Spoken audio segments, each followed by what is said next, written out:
Brother, I know exactly what you're feeling right now. That overwhelming urge, that itch in your mind, that temptation pulling you back into that same bad habit you swore you'd leave behind. Maybe it's pornography, alcohol, or maybe it's something entirely different. But here's the thing that no one really tells you. The more you try to force it away, the more it comes back stronger. You tell yourself, I need to stop this, I must not goon. You put all your energy into saying no, which causes your mind to go in a all-out war between each other to choose which side. And that's why you keep on losing, because the moment you make it a war, you're already lost. But this is going to be your typical just have more willpower or remember why you started in the first place kind of video, as I'm going to share something that flipped my whole mindset, and it's probably the opposite of what every discipline channel has told you. This is how I stopped letting my urges control me and how you can do the same. And if you enjoy my type of content, please make sure to like and subscribe, as it helps me out a ton and you'll be able to see more from me in the future. Anyways, back to the video. There was a time where I couldn't go a week, hell even a day without giving in to some urge. I'd relapse on pornography, binge watch some nonsense, or just scroll for hours on end and feel absolutely disgusted with myself afterwards. Every time I slipped, it made it worse, as I kept on beating myself up about it, saying that, oh, why did I do that again? I'm so weak. I stacked the guilt on top of each other, thinking the shame would motivate me to quit for once and for all. But it didn't work like that. It just ended up breaking me even more, and I would try even harder the next day. I'll tell myself, no matter what, I won't ever do it again. But deep down inside, that resistance built pressure in myself, and it felt like a ticking time bomb at that point. And when that pressure exploded, I went back to square one. That cycle nearly ruined my life. So one random day, when I said something different to myself, when the urge hit me as usual, instead of fighting back to it, I told myself, you can do it, but only after you finish your work for the day. That simple mind shift changed everything for me, because now it wasn't don't do it versus do it. It was like, maybe later if I still want it. Suddenly, I had control of myself. I wasn't suppressing the urge I was trying to manage. And 90% of the time, after finishing the work, the urge was completely gone. Now, Let me break it down for you, Mark. Bacon, nugget, cheese. Bacon, nugget, cheese. When you resist the craving with force, your brain hears that it's an urgency. It's like saying, this is dangerous, this is a powerful thing that I need to suppress right now. So your mind treats this like an urge, like a threat. And that's when it gives it power. But when you treat this urge like a choice, when you say, okay, maybe later, your brain relaxes. It's no longer in that survival mode state. You're in control.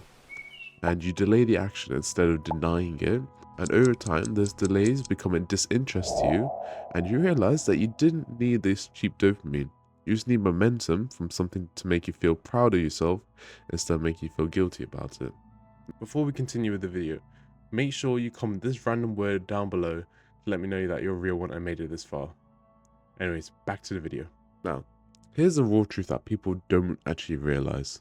Your urges aren't bad. They aren't evil. They are just misguided signals. They are a way for the brain to try and solve a problem in the fastest way it knows, usually through pleasure or escape. But you don't need to destroy this urge, you just need to understand it and what it's trying to help you avoid. As you may give into these urges as is a cheap way of achieving the feeling that you've been craving this whole time. Maybe it's you feeling lonely, feeling overwhelmed, or procrastinating on something that makes you feel anxious. And once you see this pattern, you stop being a slave to it. You stop reacting and start responding. And ever since I started treating these urges as a neutral thing, not good nor evil, and treat them just as signals, my progress skyrocketed. I wasn't constantly at war with myself. I wasn't falling into that negative feedback loop, and I finally had some space to build momentum, create content, and grow my channel, and work on the real goals that I want to work on. Because I gave myself permission to pause, breathe, and choose instead of react. And it's crazy how that one mental shift created so much peace in my mind. Now, let me stop yapping and get into the actual steps that you can do today. Number 1, delay the urge, do not deny it. When the craving comes, say you can do it, but after you do, etc. It could be after you're doing the work, after meeting up with someone, whatever. This neutralizes the emotional power of that urge and then gives you a chance to act on something productive, as most urges don't last that long. So by keeping yourself busy with work and telling yourself you can do it afterwards, this will help you both complete the task at hand much quicker and you don't give in to the urge. Number 2, remove the guilt. If you slip up on this, you don't need to spiral out of control. You don't need to hate yourself for what you've done, and you just see it for what it is. You just see it as a signal that you didn't learn to manage yet.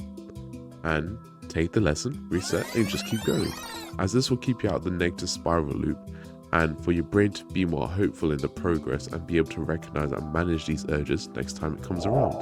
Number 3, finish one task first. When the urge comes, make a deal with yourself. Just finish just one thing.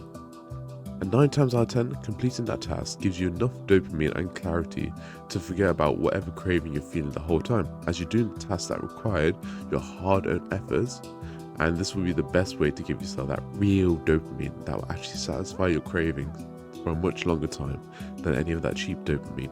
Last but not least, number 4, track your patterns. Start writing down when and why your urges hit, and then you'll be able to quickly see these triggers, and once you do, you'll be able to prepare for them instead of being blindsided. So brother, fighting your urges doesn't make you strong. Learning how to work with them, to understand them, delay and overcome them, that's where the real power lies. As you don't have to live in fear of relapsing constantly, you can live with confidence, with presence and purpose in your life. You just need to stop treating your mind like a battlefield and start treating it like a conversation.